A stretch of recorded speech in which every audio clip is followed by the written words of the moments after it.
kalau rutin-rutin gini latihan memang setiap hari atau ada hari-harinya? Setiap hari sih. Ki. Nah, ini rider gue nih. Thank you, Ki. Oke. Kapan diyakini papan skate ini bisa menghidupkan? Ya sebenarnya sih ya balik lagi ya, waktu itu awalnya skateboard ini cuman hobi aja sih. Hobi, tapi ternyata gue ngerasa kekurangan terus, kayak gue pengen kenal skateboard lebih dalam, pengen main terus. Akhirnya pas gue dalamin ternyata nggak cuman hobi, skateboard ini udah jadi passion buat gue. Dan dari situ akhirnya dari yang awalnya gue cuman hobi, tiba-tiba gue ikut pertandingan dari situ dapat prestasi. Mulai dari situ gue ngerasa kayak skateboard ini menjanjikan juga nih buat hidup gue. Akhirnya karena gue fokus sama ikut pertandingan terus, datanglah para sponsor, mulai menghidupi gue. Terus juga akhirnya berjalannya waktu gue ngerasa kayaknya gue akan total di sini nih. Ini akan jadi profesi gue dan bener bertahan sampai sekarang. Bangga banyak sekarang orang yang ikutin jejak Satria Fisik. Ya sejauh ini sih banyak juga sih, banyak. Seneng sih. Senang juga ketika mereka berpenghasilan juga bisa menghidupi mereka Betul. sendiri. Begitu. Karena kebanyakan waktu dulu tuh orang tua masih ngerasa kayak ngapain sih jadi atlet skate atau ngapain sih jadi seniman gitu kan, karena nggak ada penghasilannya kan. Tapi sejauh ini karena udah mulai banyak pembuktian orang tua sekarang, kalau bisa dilihat mereka mau datang bawa anaknya ke skatepark untuk kamu latihan gitu. Kalau dulu mana mau, ngapain main skateboard, udah nggak usah ya kan, belajar aja atau apa kayak gitu sih. Bukti pembuktian kepada orang tua atau orang-orang yang meng-underestimatekan atau memandang miring skateboard tidak bisa menghidupkan. Lebih ke positif sih, karena menurut saya sekarang skateboard itu lifestyle yang dimana nggak cuma sekedar main-main doang. Jadi banyak banget sekarang kalau bisa dilihat skateboard itu bisa menghasilkan sesuatu. Bahkan jujur saya waktu itu masuk kuliah pakai jalurnya prestasi dari menang-menang lomba. Jadi saya bawa piala saya kasih tahu saya ini berprestasi di olahraga ini. Banyak produk yang masuk, terus sudah bisa mendapatkan apa selama awal penghasilan didapat Satria Fisik? Waduh, gawat juga tuh pertanyaannya. Sebenarnya sih ya alhamdulillah lumayan banyak sih. Yang menurut saya sebenarnya nggak pernah kebayang aja sih, nggak pernah kebayang karena jujur awalnya orang masih mikir skateboarders itu nggak menjanjikan, bisa dibilang kayak gitu. Tapi apa yang saya jalanin bisa dibilang penghasilan saya sekarang bisa dihitung 5 kali lipat dari UMR Jakarta. Dan apa yang didapetin juga, kebetulan saya sekarang udah bisa beli apa yang dulu saya pengen beli gitu. Mungkin kayak mobil, rumah, atau jalan-jalan ke luar gitu. Itu pencapaian sekarang. Kalau dulu masih ingat pertama kali mendapat penghasilan dari papan skate? Pertama kali dapat penghasilan dulu sih menang pertandingan. Berapa? Menang pertandingan cuma 500.000. Buat beli apa 500.000? 500.000 untuk beli sepatu. Karena dulu main skateboard tuh kan sepatunya pasti rusak. Nah itu yang karena dulu saya kayak ngerasa sepatu saya dilem. Begitu pas dapat duit tuh, wah harus beli sepatu yang bagus. Beli skateboardnya juga pelan-pelan yang bagus, kayak gitu sih. Pernah meluncur di trek yang tidak biasa? Ya. Di mana? Waktu itu sih di Lampung. Kebetulan di kapal sih, di kapal dari Jakarta, dari Bakahuni mau ke Lampung.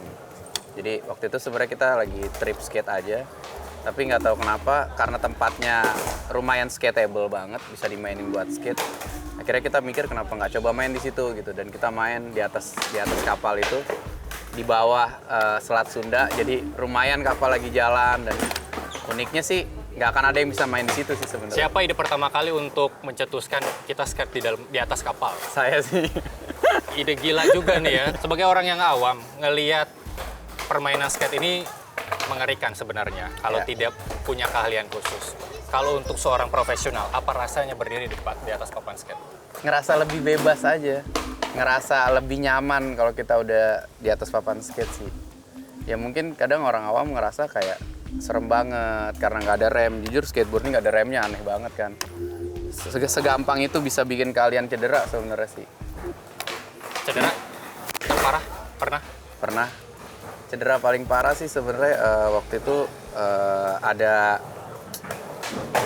urat di lutut keselip, jadi lumayan nggak bisa bikin saya lari, jadi cuma bisa jalan aja, dan itu lumayan sekitar 8 bulan saya jalanin.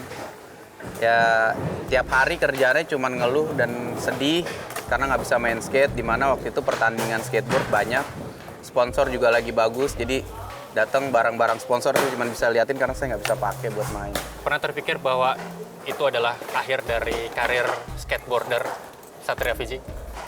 Pikir untuk akhir sih enggak sih. Karena waktu itu saya jadi mikirnya kayak gimana caranya saya harus bisa main lagi. Apapun saya akan coba lakuin. Jadi seoptimis itu untuk bisa kembali main skate sih. Oke, juara 3 di kejuaraan di Cina. Iya. Kita tahu apa sebenarnya ada cerita di balik juara 3 di Cina itu.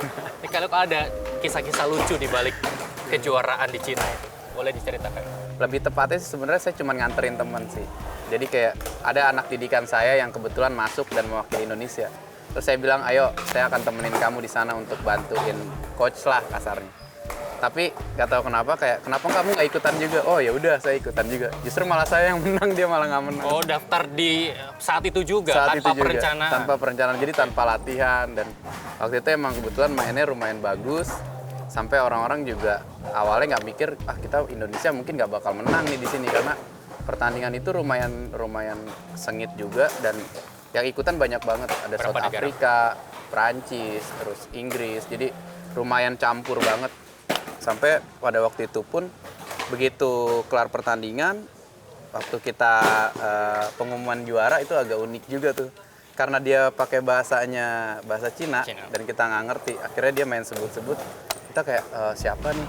Dipanggil juara 3, tiba-tiba nggak ada yang naik gitu. Dipanggil juara 2-nya naik. Yang di kelas saya lihat, lah ini kok mereka naik semua gitu. Tapi nggak ada juara 3-nya. Saya tunggu sampai selesai. Selesai pengumuman, saya naik ke podium, saya tanya lagi, itu yang juara 3 siapa? Iya kamu. Enggak, maksud saya mau tahu gitu yang juara 3 siapa. Iya ini dari Jakarta, dari Indonesia. Ini nama kamu ada di sini. Bahkan pada saat itu pengumumannya bukan dalam bahasa Inggris ya? Bukan bahasa Inggris. Oke. Akhirnya pas dia bilangnya pakai bahasa Inggris setelah saya tanya gitu kan. Ya, nah akhirnya dia ambil semua medalinya, hadiahnya dikasih ke saya. Pas saya pegang, naik ke atas podium semuanya kosong. Jadi terakhir. Jadi terakhir kayak aduh semua kosong gitu.